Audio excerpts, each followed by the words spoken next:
Let's do the transition from Return Again into This Is Home. Page 3. Pick up to the bottom of page 3. Daniel, pick up to the bottom of page 3.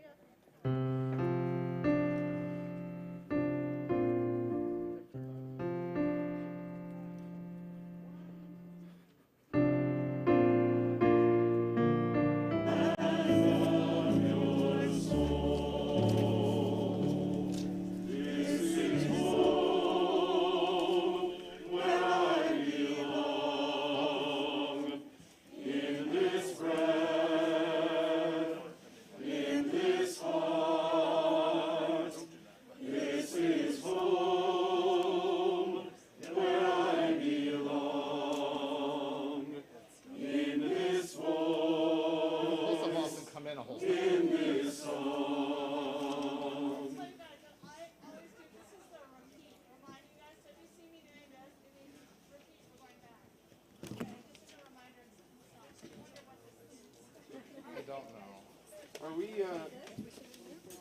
Are we keeping pitch there?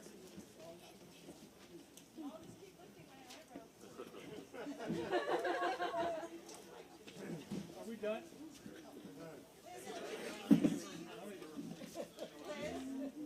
When it gets dark, do you have a light on? You're sure we'll have a light on. Yeah, you might want to like bend down.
Looking forward to hearing you tonight.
Oh no, Leah's here.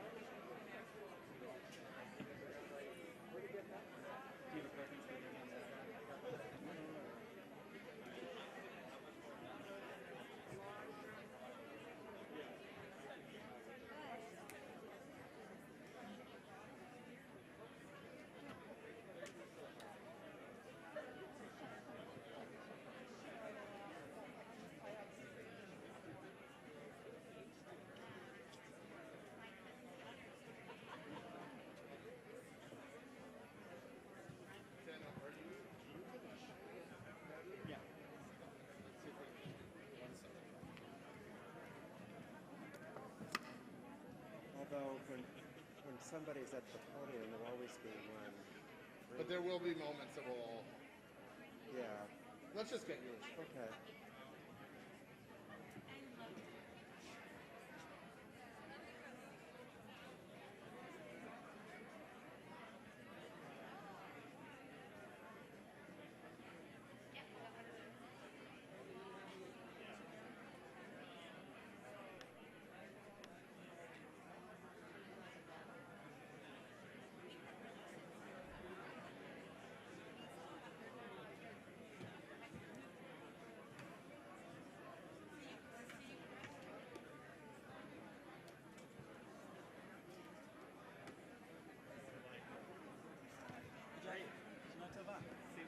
Doing well. Yeah?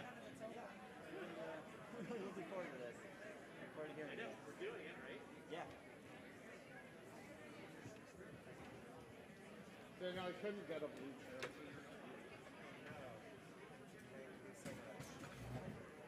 Oh, it's a little honey. Hey, Deb. Something wrong with our chair? Well, it's just, I was trying to get a chair for Daniel and this one wrong, but that might be the platform. It's missing a foot, yeah. I told Jennifer, just so you guys know, that those honey cakes on tables that we put out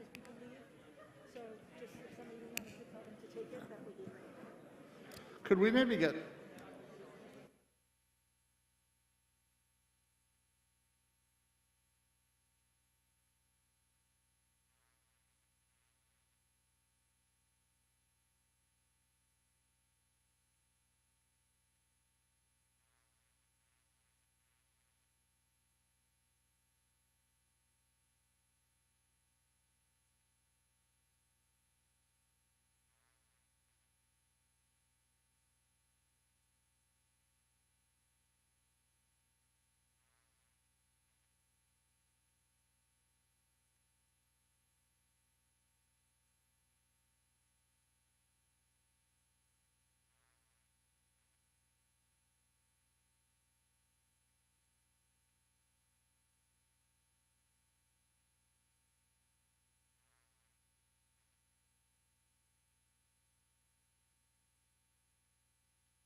But he does things.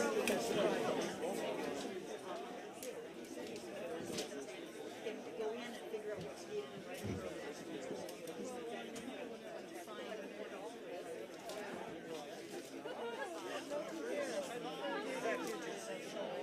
social anxiety and things like that.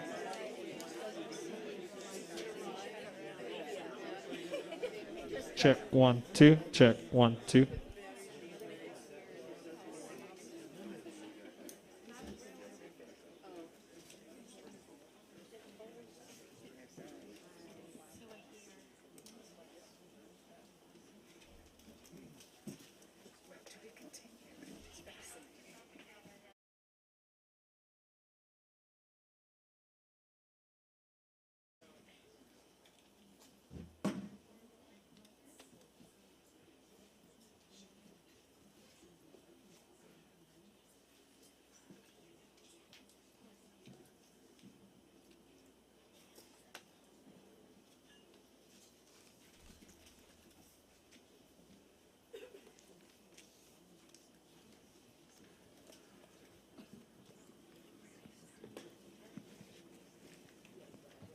as you're settling in, perhaps it would be a good time to check and make sure any devices that you brought with you are turned off or silent.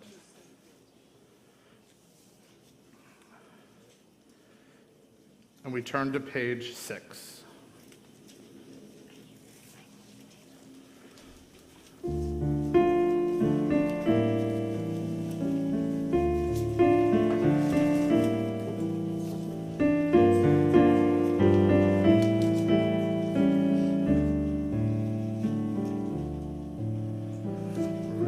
Return again, return again, return to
Shana Tova. And welcome home. Yes, this is home wherever we may be, whether in our home sanctuaries or right here in our parking lot transformed into holy, holy ground. We know that we do not define ourselves by the walls that are around us. No, we define ourselves by our hearts and by our hope, by our connections, and by how we act in this world. May our tent, both literally and figuratively, be wide enough tonight and every night for all of us together. God spoke these words, "V'asu li mikdash v'shechanti b'tocham." Make me a sanctuary, and I will dwell among them. Holiness indeed is here in our midst. For those wondering, a word about our COVID precautions tonight. All participating in our service, we have been vaccinated, we have been tested a lot, PCR tested and rapid tested just before our worship tonight. We thank everybody here for helping with create the safe sanctuary through vaccination and through masking, and we invite you to stay masked through our service. You are performing the mitzvah of pikuach nefesh, the mitzvah of saving lives, and we encourage all who are able to do so as well. My name is Rabbi Jill Perlman.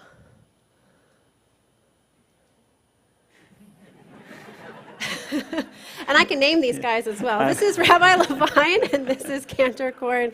And we, sorry, I think I put you on the spot there. I'm sorry. Sorry. And we are so happy and so honored to be leading services tonight. We're so grateful for Daniel Larkard for accompanying us, for Liz Amy for conducting our choir. And we're so happy indeed that our choir is back, right? Amazing, amazing, amazing. A huge thank you to Adam Lopez, to our tech team for making our services multi-access tonight. A huge thanks to Deb Kirsch, wherever you may be, and our entire administrative team for really going above and beyond to make these holy days possible. To Chris Stevens and our maintenance team for doing the same.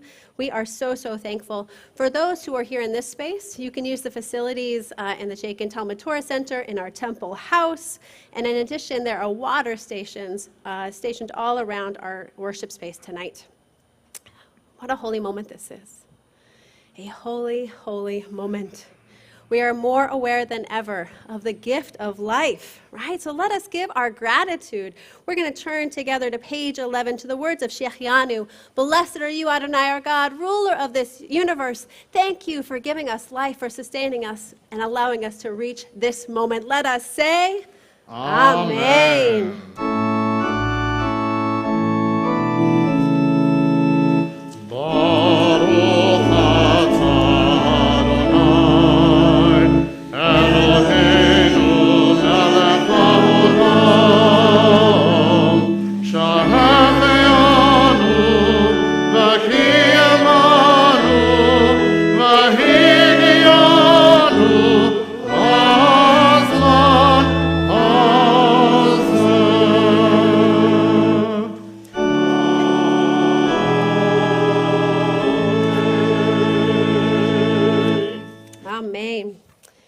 Let us read responsively on page 12. To everything there is a season and a time for every purpose under heaven. This is the season of the soul, a time to rejoice, a time to reflect, a time to return, a time to gather around the table with loved ones and friends, a time for song and silence, for prayer and confession to open the heart, a time to retreat to our sanctuaries within, a time to renew the life and spirit of our community.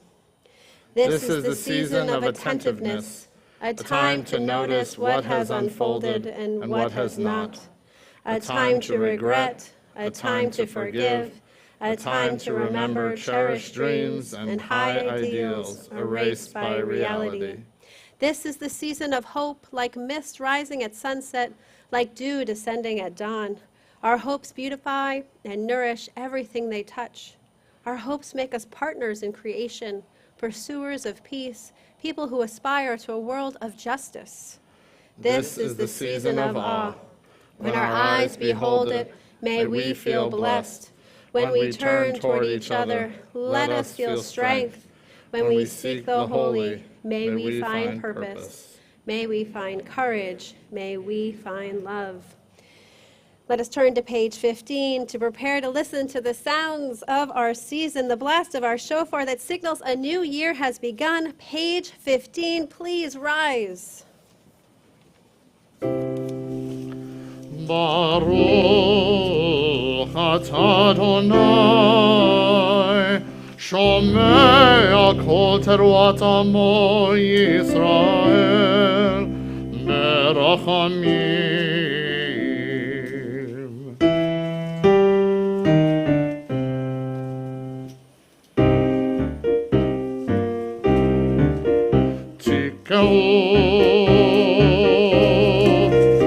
תקעו בחודש שופר, בכסר ליום חגנו, כי חוק לישראל הוא משפט לאלוהי יעקב.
Takia.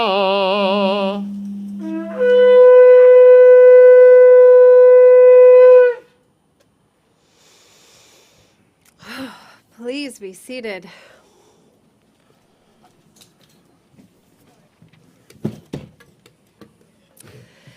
We turn to page 19. Eloheinu ve'Elohei avotenu v'imotenu yehi ratzon shenizkeh levirchotecha bishnat 5,782. Our God and God of our ancestors, may we know your blessings in the year 5,782. Eternal One, bless us in the whole house of Israel with renewed life, happiness and peace, comfort and courage, resilience and strength. May the words of our heart be acceptable to you in the new year that stretches before us. We are forever grateful for the gift of life, and let us say, Amen. It is my great honor and privilege now to call up the president of our congregation, Julie Bell, to deliver her words to you.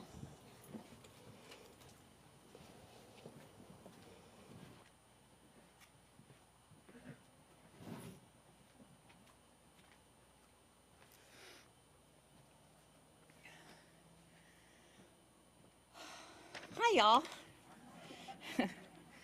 Shana Tova. This is amazing, truly. It's a weird feeling, right? When it feels like things are spinning out of control and you have no control. And that causes us to feel like we are tied up in knots. I get that. At the end of the day, we really have very little control over what happens in our sphere. But we can control how we react to it. The lessons we learn, the pivots that we make from having the experience, the way we allow these things to impact our lives. After joining the board at Temple, I went to the URJ Biennial in Orlando.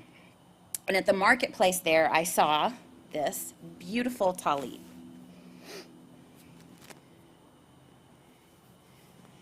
And it's hand-painted by an Israeli artist, and I love it. And you can see why I had to have it. In Hebrew, it says, Lechu nerane na ladonai, which means come sing unto God.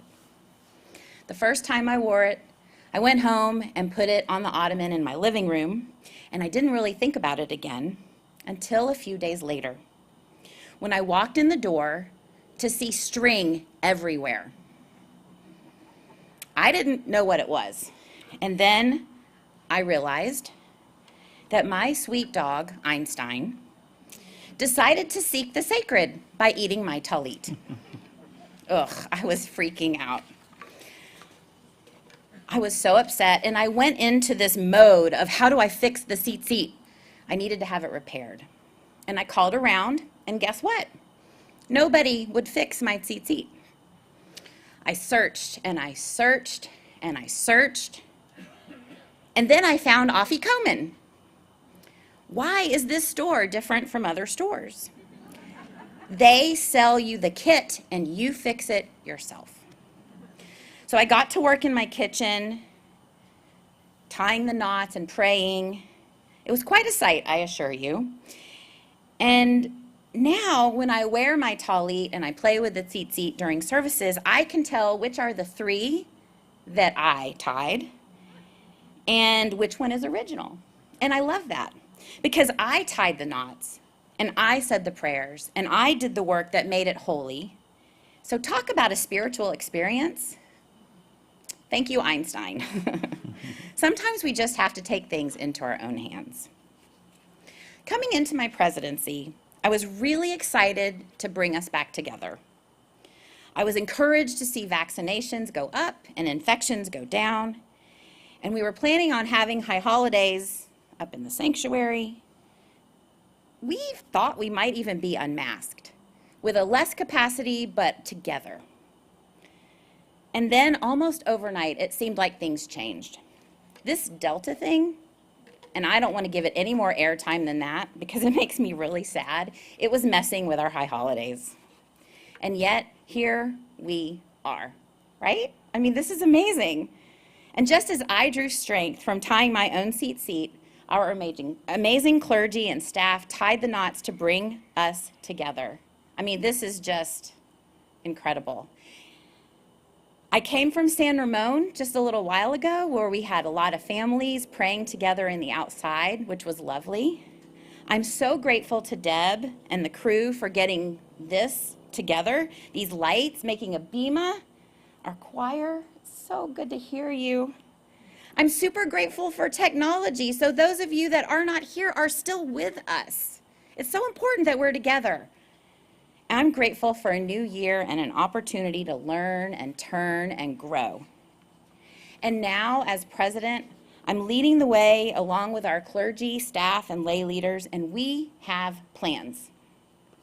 Plans to shape and nourish a Judaism at Temple Isaiah that is inspiring, egalitarian, learned, inclusive, demanding, soulful, and joyful, relevant, transforming, and evolving.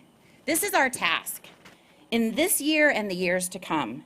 But how are we going to do this? Well, we have a strategic planning team that is working on figuring this out. They are a wonderful and diverse group of congregants wrestling with the questions, which questions to ask and answer. And you should have received a mailing in the past couple of weeks to remind you about the congregational survey that's coming out. Please, please, please take the time to fill out the survey. We want to hear from you. We want to hear about who you are. We want to hear how you want to interact with us. And we want to hear what you want with Temple Isaiah. We're also going to host some focus groups. And some of them are going to be general sessions. Some are going to be demographic sessions. We also want to hear from our folks in the underrepresented groups, like our Jews of color and our LGBTQIA folks. We want to dive into this conversation deeper, so please participate in these groups. This information will help inform the team and help us create the vision for Temple Isaiah's future. And while we are working to shape our future, we should celebrate our past, which reminds me of a story. A couple weeks ago, I was on the Peloton bike, By the way, my Peloton name is I Can Empty Nest. So if you're a Peloton person, please friend me. I was in a cycling class with Robin, and she was reflecting that she's been an instructor for 7 years, and she asked us, what is something that you've been committed to doing for 7 years? And since pretty much all I've been thinking about is writing this speech, it was obvious that to me that I've been on the board now for 7.5 years. And by the way, privilege and pleasure completely. So 7 years feels like a long time, but you know what? Temple Isaiah has been around for 10 times longer than that. This is our 70th year. I hope you saw the history lesson in the Ruach. We're going to honor our history and honor all of you. Whether you've been a member for 5 years or 65 years, we want to honor you. Please know that I am super grateful to everyone who is helping on these journeys. And since the speech this year is a little shorter, I don't have time to name everyone by name, but you know who you are. And so what's ahead for us? Our next round of Isaiah Circles, our small groups, will be kicking off very soon. Keep your eye on your inbox for information about circles and signups. And this year, there are even more options in the Isaiah Circles. And we're going to have curriculum-based circles about Israel. Our Values and Action team has many ways to get involved in social action and social justice. And we are going to be re-examining our culture around diversity, equity, and inclusion. JQuest is about to begin again. The teens are going to be gathering, and we're going to continue to work on very creative ways for us to be together, like this. When we roll out to the end of the year, I'm going to keep my fingers crossed that we're going to have a big celebration on May 7th with our gala. And you know what? These are all the big things, and I'm excited about them. But I'm also really excited about the little things, like an opportunity to have a cup of coffee with you, or bringing back supper club, or having Shabbat services in the sanctuary. So our EC and our board will have the pleasure of welcoming our neighbors back to the neighborhood. And while it does still continue to feel strange, we'll take care of each other and get over the hump as we come back together. But we're going to move forward by building new relationships, fighting for social justice, deepening our spiritual connections, and being in community together. Together. Let's make this coming year, our 70th year, a year to remember. Shana Tova. Shana Tova. Thank you, Julie. Thank you, Julie, for those wise words of reflection and uplifting vision of what's to come here at Temple Isaiah. We turn to the bottom of page 21.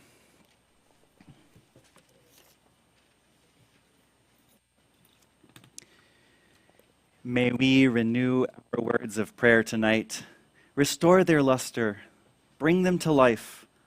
Let song and silence and shofar sounds awaken our souls. Please rise and body your spirit on page 20 for Baruch Hu.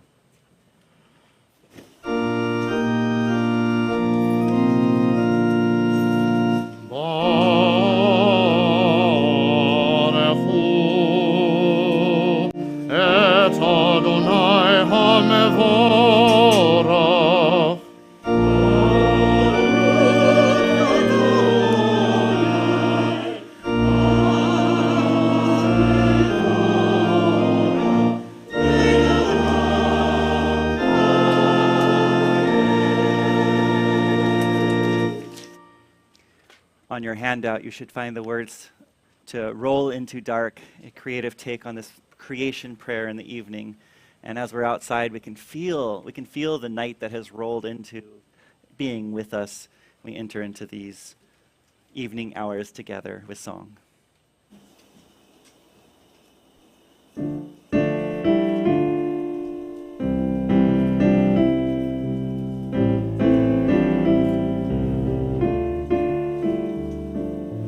Roll into dark.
Page 26, the Shema.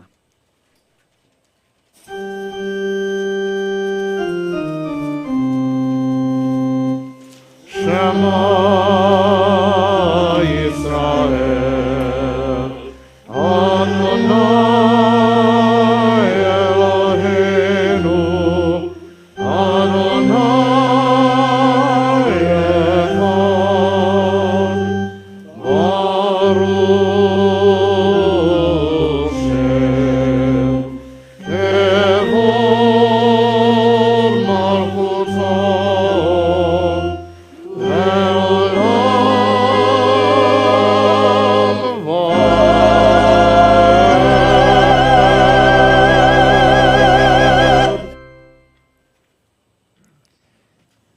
Page 28.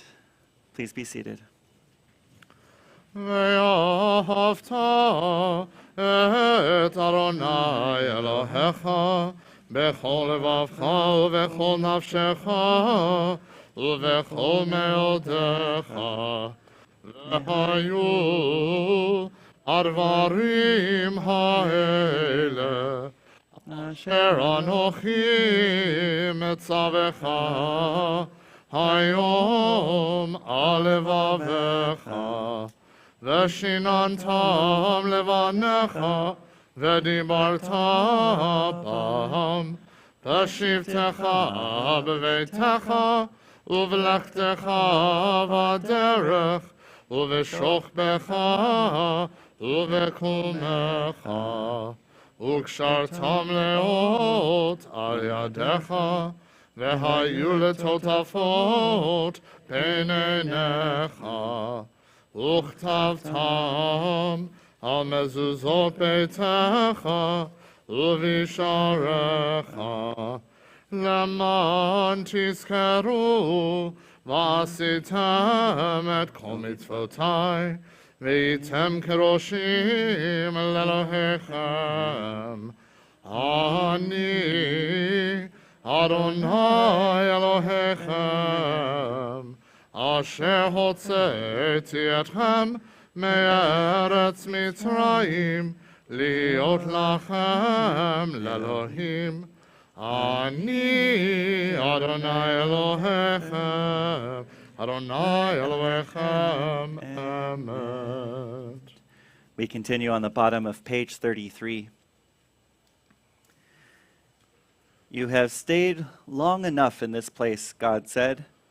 Time to go forward. Turn your face to the future. Believe that you can cross this sea and survive. Inside you is a Moses. Within you, Miriam dances, unafraid. Lift up your voice and sing a new song.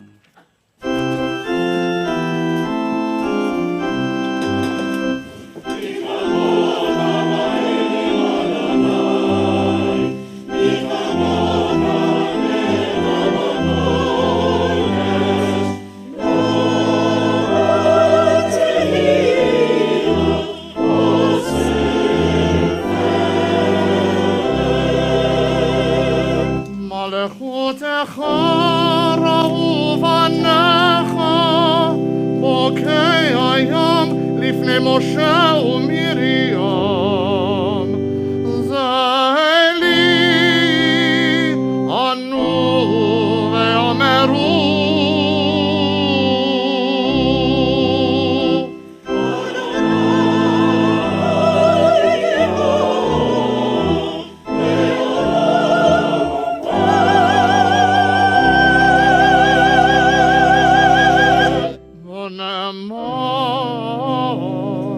כי פתה אדוני את יעקב וגאלו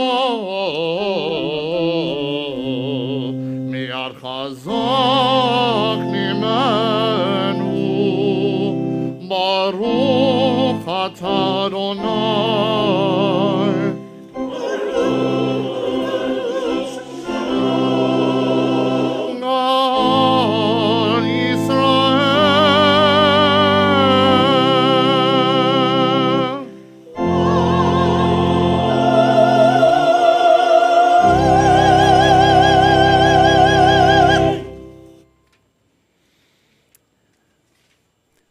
36. Adonai, with power sublime, spread over us your shelter of shalom, and through your wisdom restore us, make us whole. We settle into the words of Hashkivenu.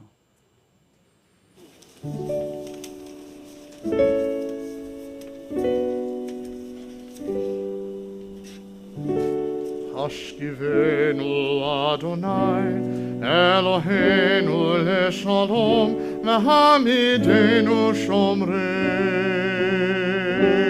lechaim. Hashkivenu Adonai, Eloheinu leshalom, Mehamidenu shomrenu lechaim. Hashkivenu Adonai, Eloheinu leshalom, Mehamidenu shomrenu lechaim.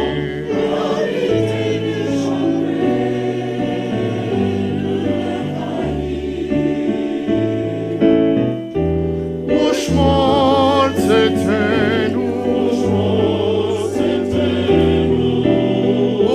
uvoenu, lechaim ושלום, מעתה ועד עולם.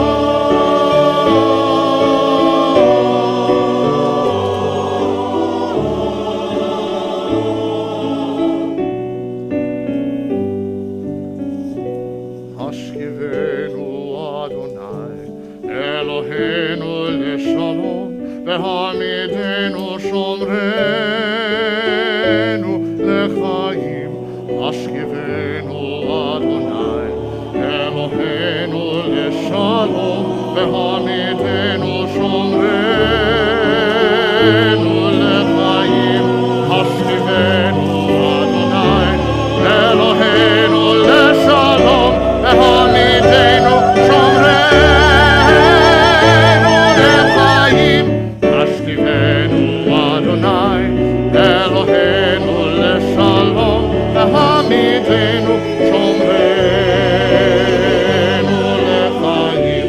השכיבנו אדוני, אלוהינו לשלום, והעמידנו שומרנו לחיים. השכיבנו אדוני, אלוהינו לשלום, והעמידנו שומרנו לחיים. והעמידנו שומרנו לחיים.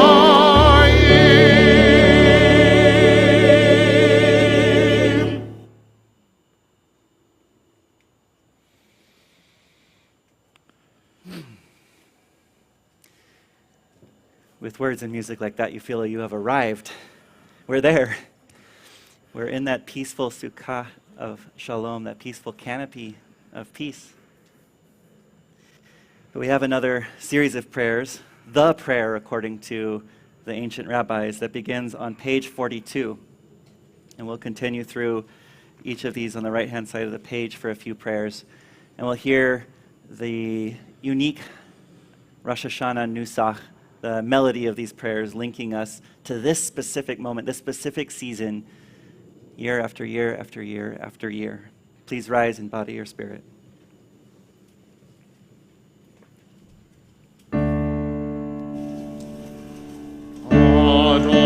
Adonai sefatai tiftach ufi agita hilatecha. Adonai, open up my lips, that my mouth may declare your praise.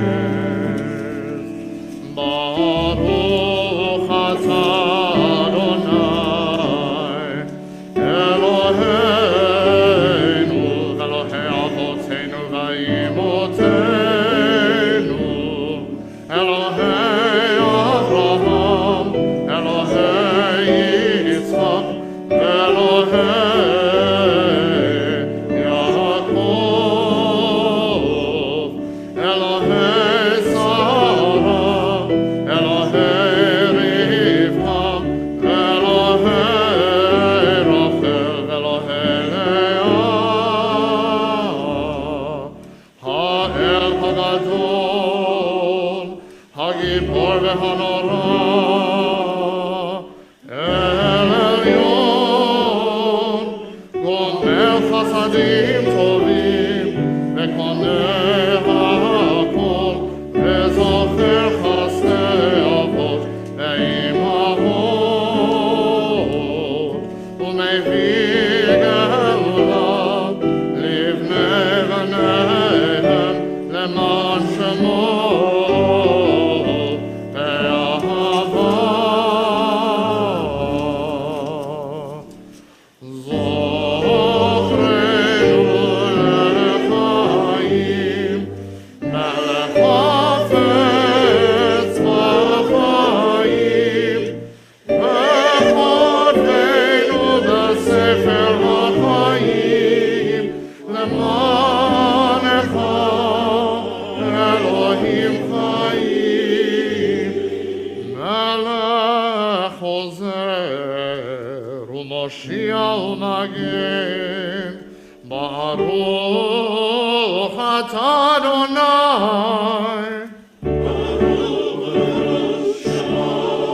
מגן אברהם ועזרת שרה.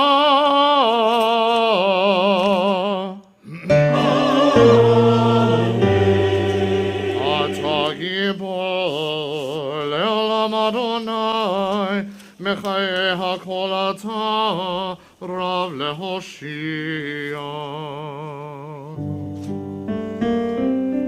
מכלכל חיים בחסד, מחיי הכל ברחמים רבים, סומך נופלים ורופא חולים, ומתיר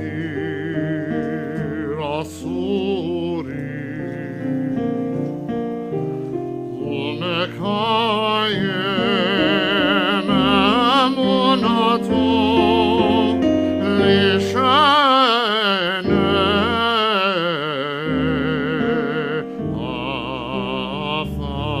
עפר.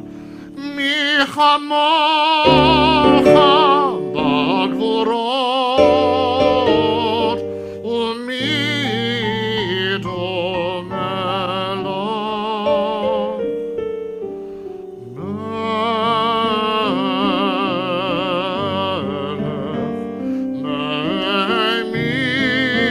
ממית ומחיה.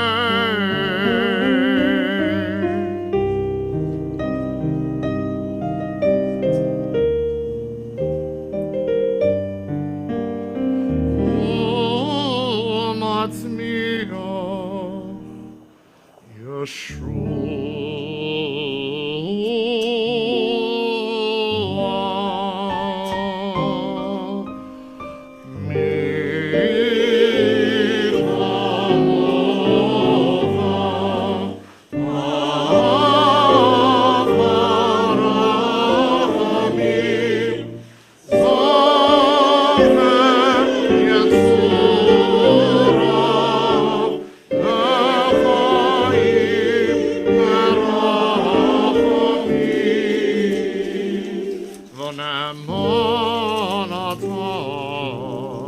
להחיות הכל, ברוך אתה אדוני,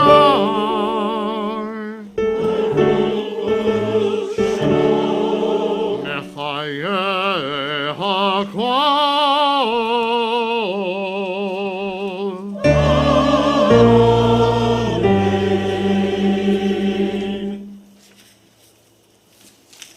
Please be seated. Page 49.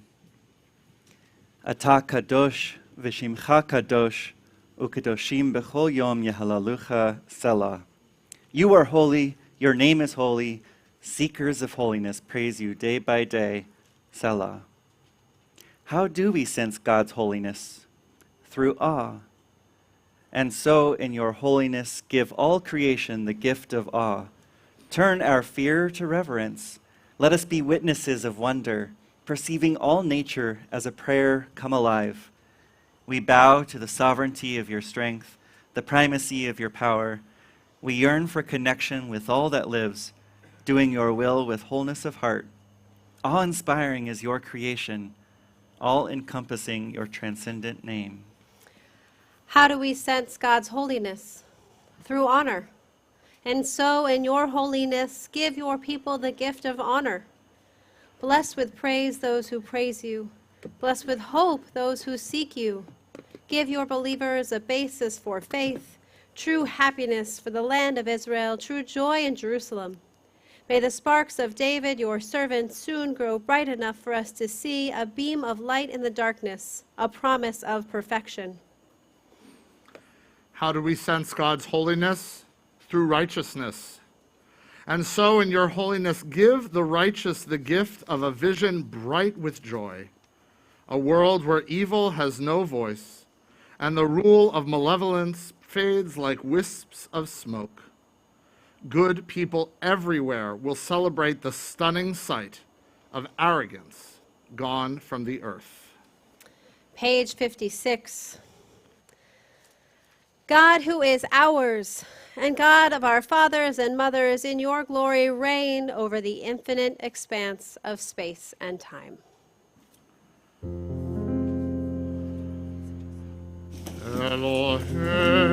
Eloheinu, Elohei avotenu ve'imotenu, Melech, Melech, al kol ha'olam kulo, bichvodecha,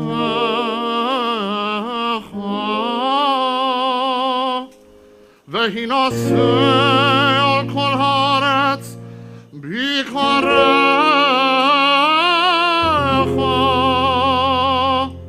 ve'hofa b'hadar gehon uzecha, al kol yoshvei tevel artzecha, artzecha.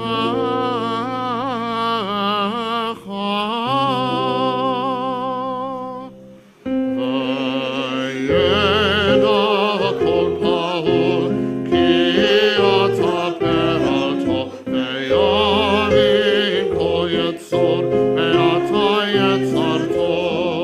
Vayeda kol pahol ki ata peralto, ve'yavim kol yetzor, ki ata yetzarto.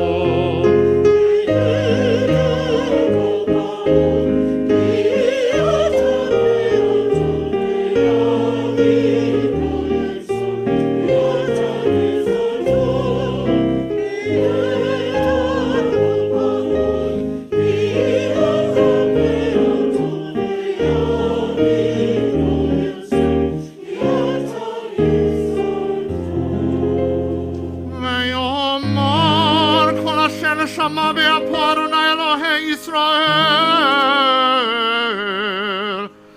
מלך על מלכותו, בכל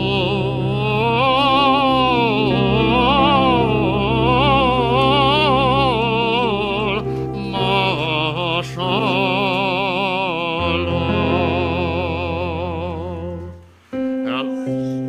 Eloheinu, Elohei avotenu, ve'imotenu.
ליבנו לעבדך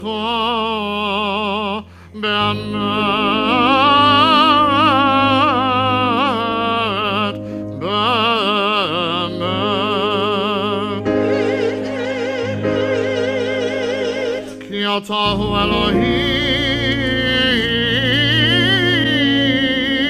אמת, ורברך אמת, ורברך אמת,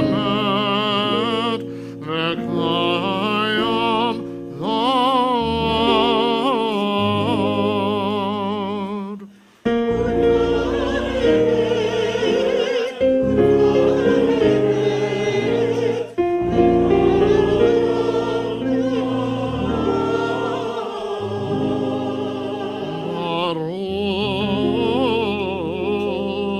ברוך אתה אדוני מלך על כל הארץ מקדש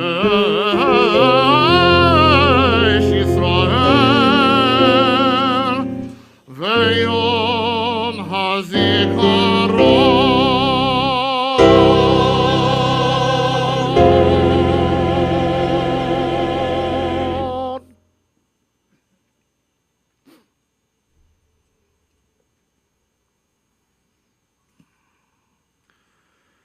We take a few moments now for our own personal prayers.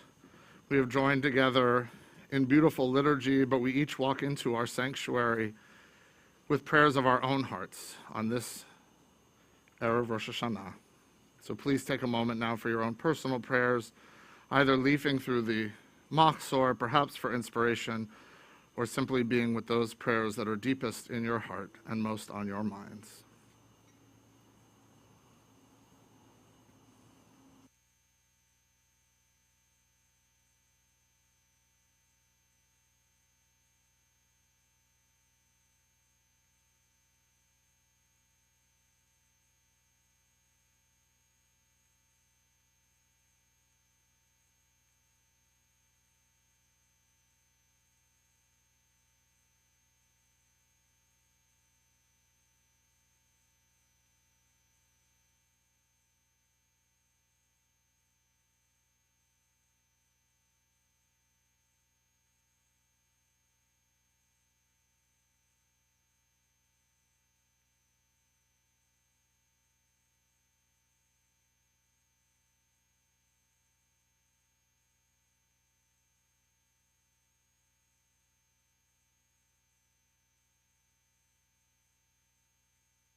We turn now in our hearts and minds to those who are in need of healing, of which, God, there are so many. Be with our loved ones who are looking for wholeness, and be with us as well. We bear close in mind those all across our globe and here at home with COVID-19. God, be with the refugees from Afghanistan and with those left behind. Be too with those still recovering from the earthquake in Haiti and from the effects in Louisiana and the Northeast. God, be with all of those in the path of fire. Keep us safe and guide us in taking on personal responsibility for our world. Source of life, be too with those who are vulnerable in Texas. Let us bring close to heart those in the circles of our lives, perhaps ourselves, who are in need of healing, mind, body, and spirit. God, hear us and heal us now. Page 73.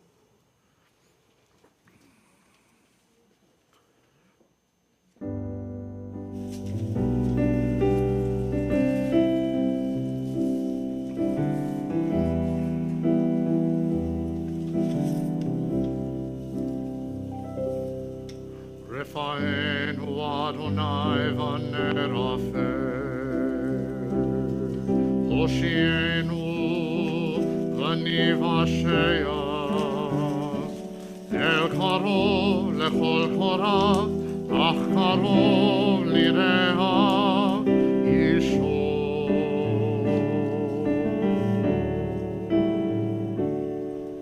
We pray for healing of the body. We pray for healing of the soul, for strength of flesh and mind and spirit. We pray to once again be whole and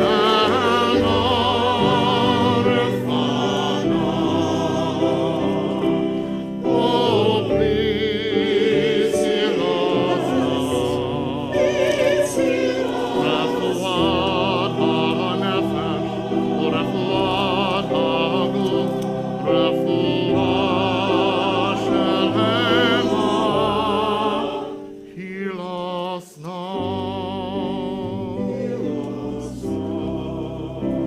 Heal us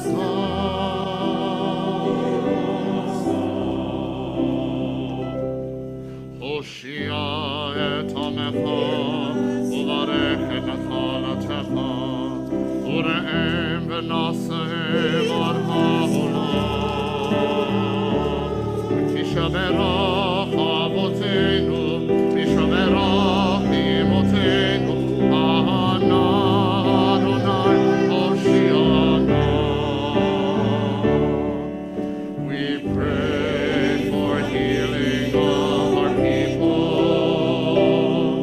We pray for healing of the land and peace for every race and nation.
How wonderful to gather this evening, marking not just this Jewish New Year, Rosh Hashanah, but the waning hours of Labor Day as well. So I can say Shana Tova. Oh, let's try that one more time. Shana Tova. And Happy Labor Day. I was going to bring this Labor Day joke for you, but in the end, it just wasn't really working for me.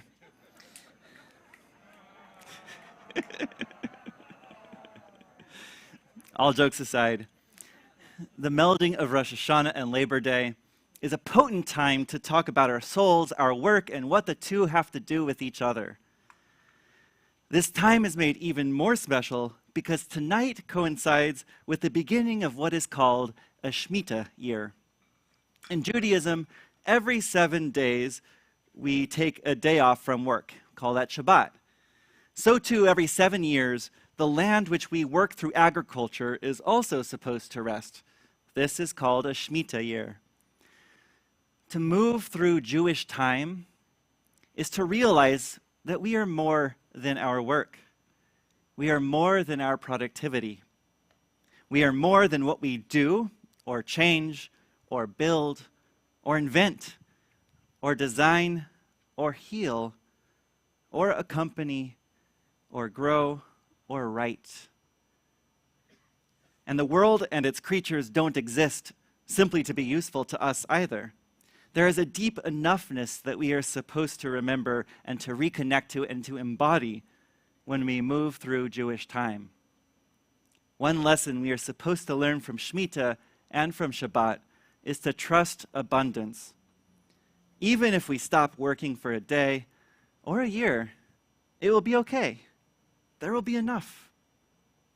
You are enough.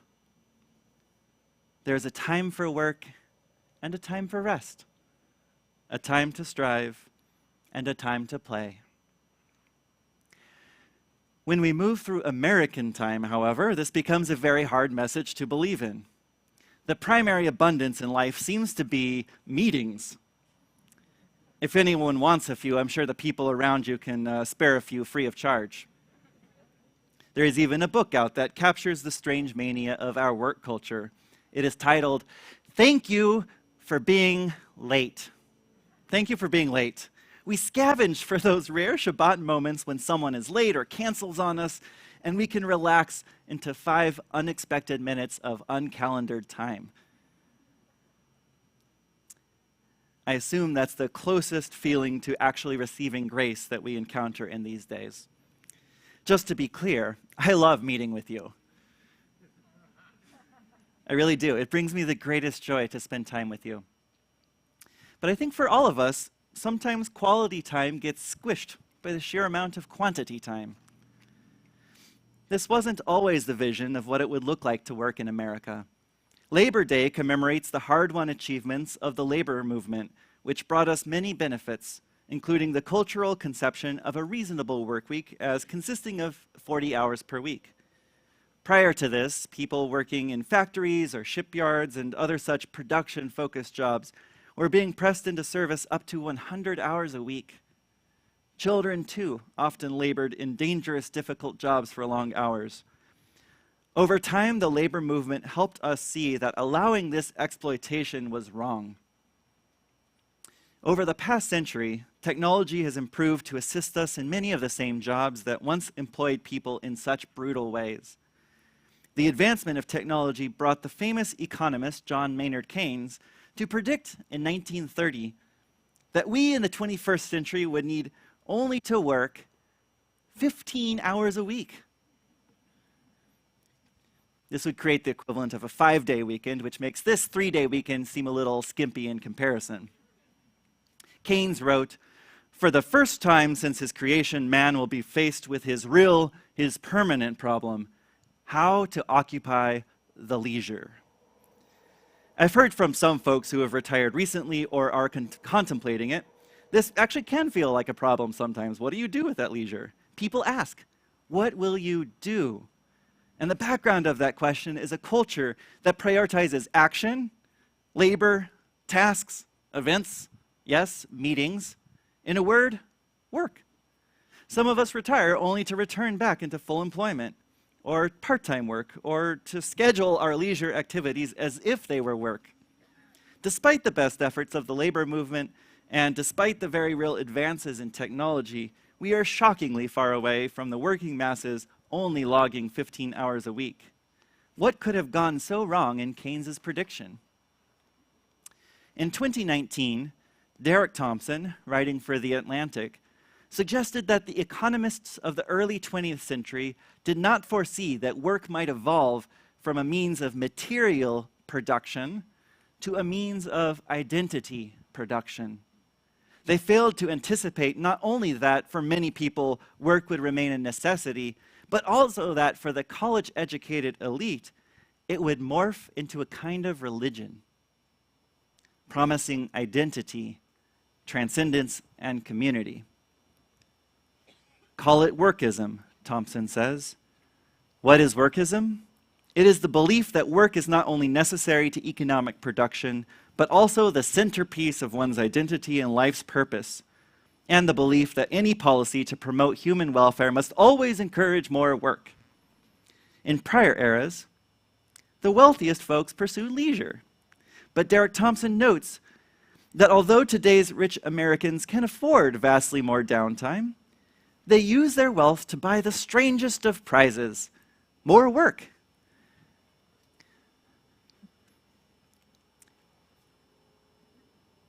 Our culture as a whole is moving excessive work more and more to the center of what's normal, expected, and praised. Who are we if not our work? By the way, this holds true for students as well.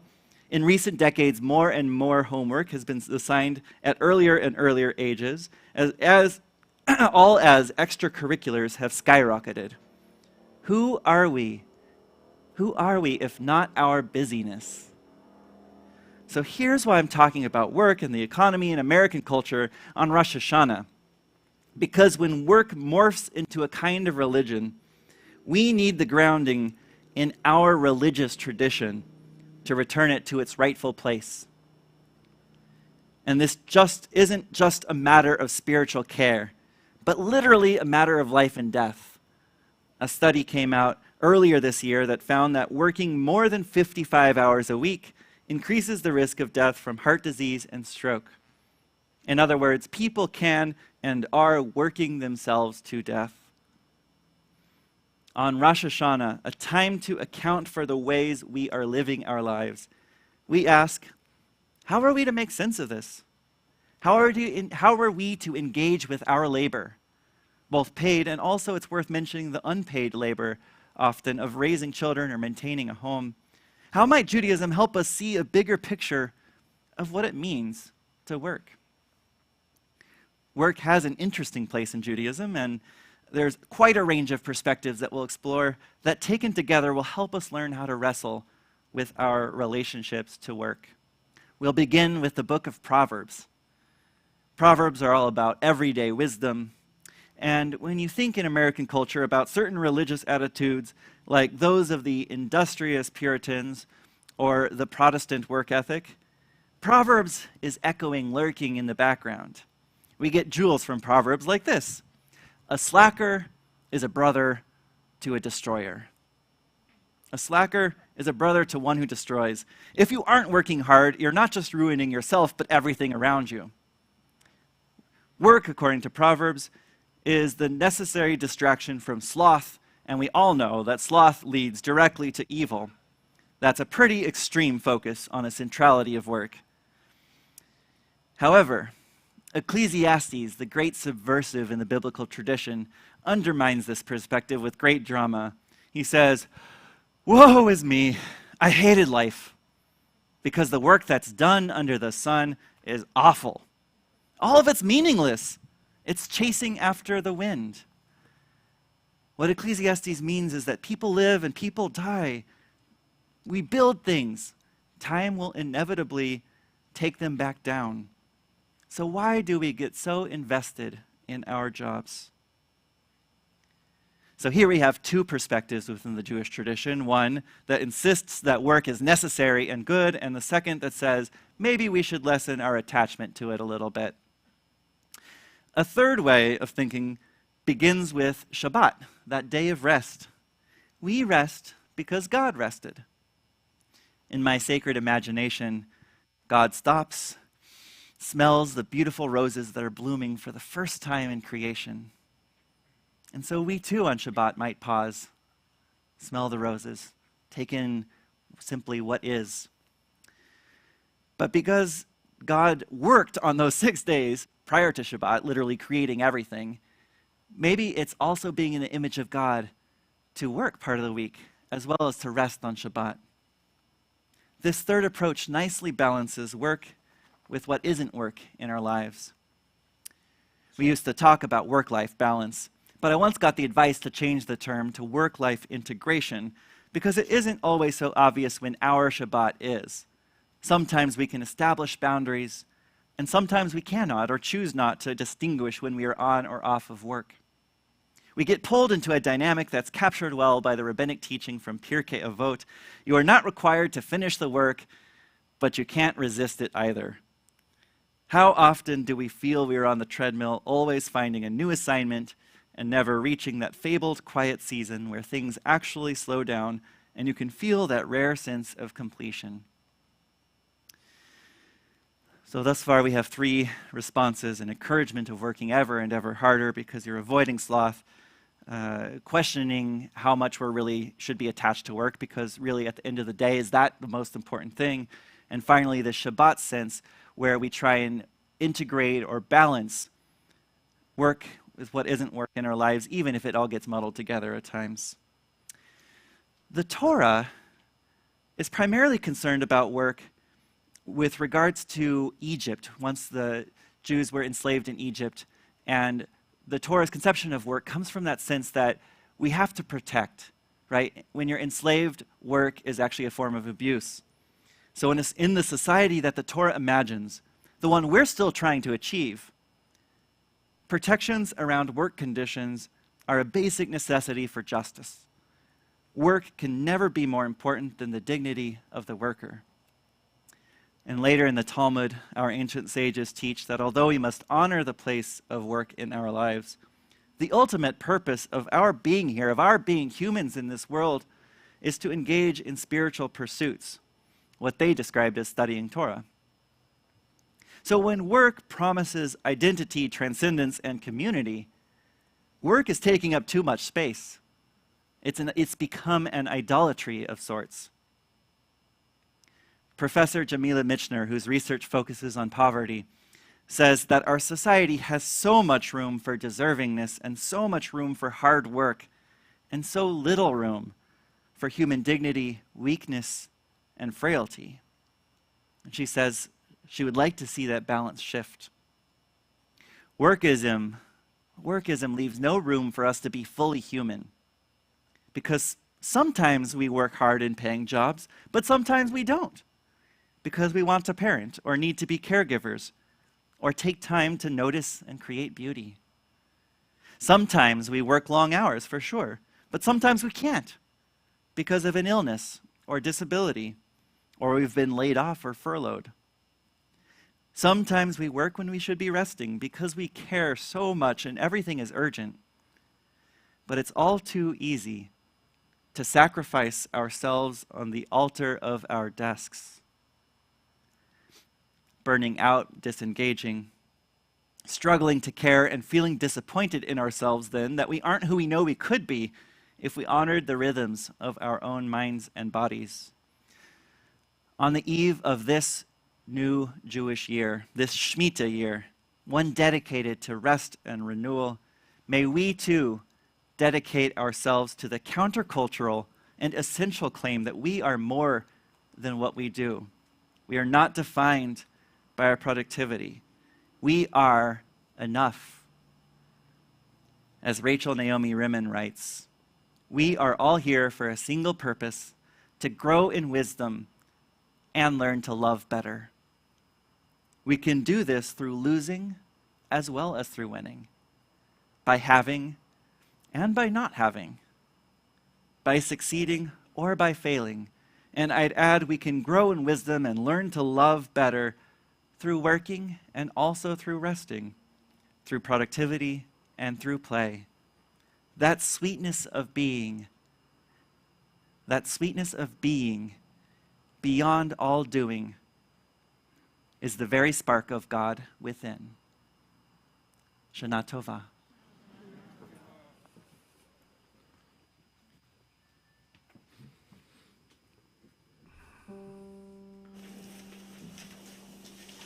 You've gotta stop and smell the roses. You've gotta count your many blessings every day.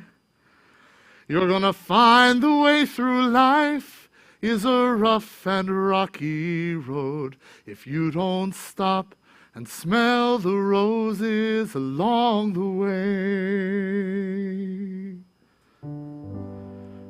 Where you going in such a hurry?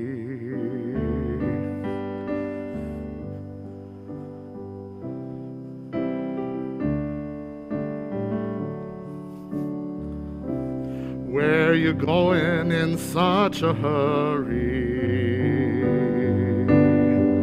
Don't you think it's time you realize there's a whole lot more to life than can worry? The sweetest things in life are free, and they're right before your eyes, but you gotta stop and smell the roses. You've gotta count your many blessings every day. You're gonna find the way through life is a rough and rocky road if you don't stop and smell the roses along the way. Did you ever walk through the forest? Stop and dream among the trees. You can look up through the leaves straight up to heaven, and you can almost hear the voice of God from each and every breeze. But you gotta stop and smell the roses. You've gotta count your many blessings every day. You're gonna find the way through life is a rough and rocky road if you don't stop and smell the roses along the way. If you don't stop and smell the roses along the way.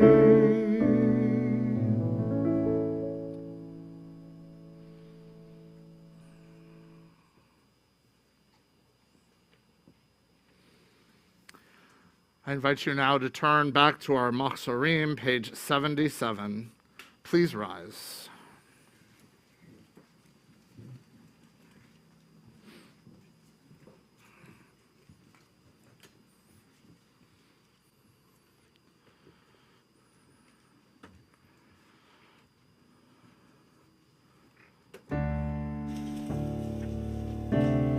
Avinu Malkeinu Shema Kolenu, Avinu Malkeinu Atanu Lefanecha, Avinu Malkeinu Tamol Aleinu V'tapenu.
We remain standing as we turn to the words of Aleinu on page 82.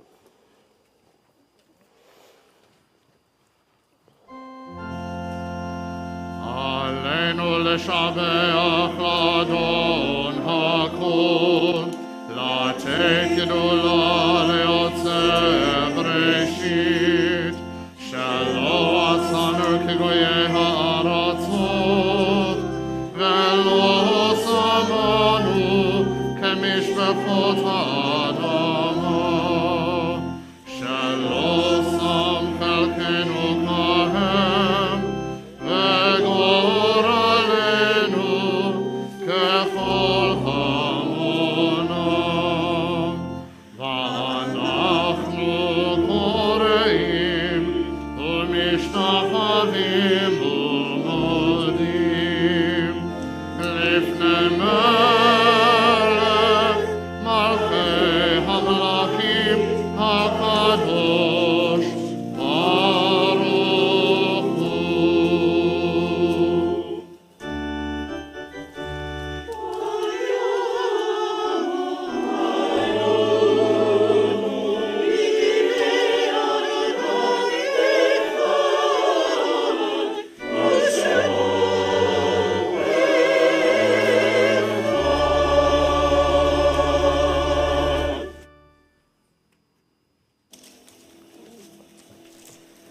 We remain standing as we turn in our thoughts to those who are no longer with us on this earth, but whom we carry with us every single day. At this time of remembrance, we recall all of those lost to coronavirus. We cannot grasp the particularity of the 4.5 million lives lost. But God, you can. Be with their families and be with us. Let us lift up the memories of all of our beloved, our fathers, our mothers, our sisters, our brothers, our children, all of those whom we love, whom we remember tonight. Zichronam livracha, may their memories be for a blessing, always. Page 90.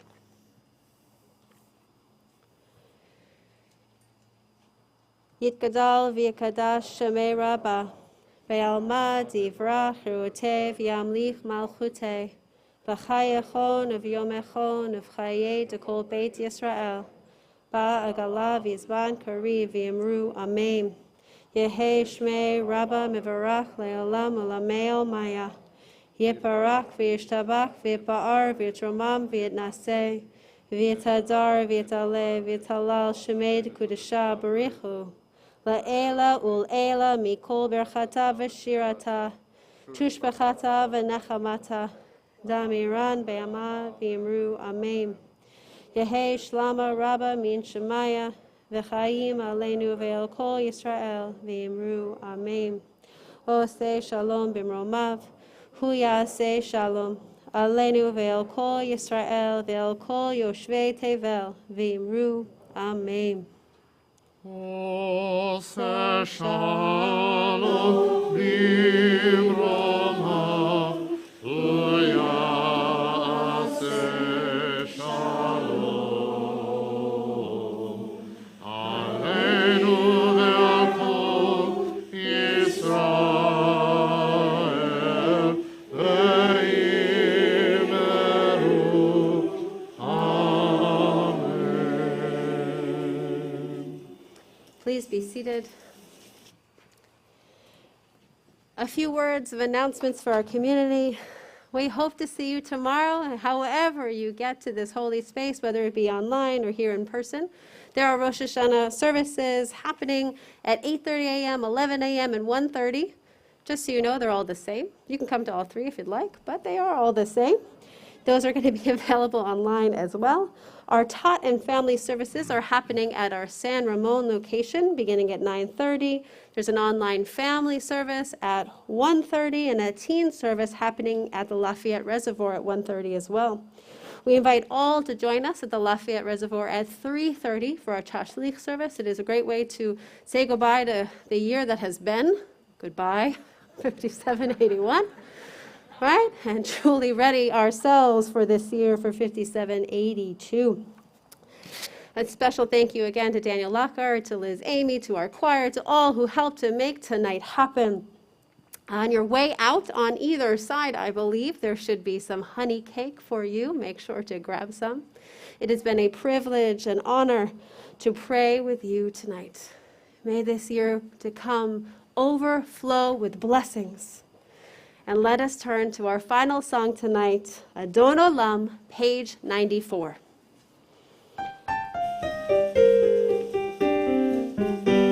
Adon Olam Asher Malach B'terem Kol Yetzir Nivra Le'nasa V'chefzo Kol Hazai Melech Shemo Nikra Ve'acharei Kikot HaKol Levado Im Lo Nora Ve'hu Haya Ve'hu Hoveh Ve'hu Yehieh B'tifara Ve'hu Echad Ve'yein Sheni Lehamshilo Lehakira Ve'li Reshit Ve'li Tachlit Ve'lo Ha'oz Ve'hamisra.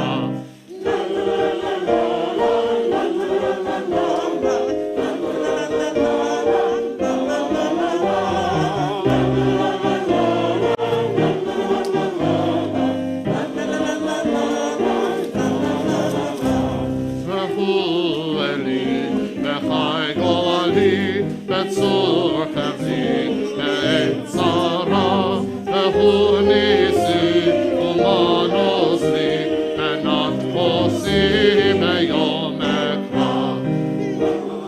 La la ya la la la la ya la la la la ya la la la la ya la la la la ya la la la la ya la la la la ya la la la la Ve'yado afkin ruchi ve'et yishrat ve'yahira ve'im ruchi geviati Adonai li Elohira ya la la la la ya la la la la ya la la la la ya la la la la ya la la la la ya la la la la ya la la la la ya la la la la.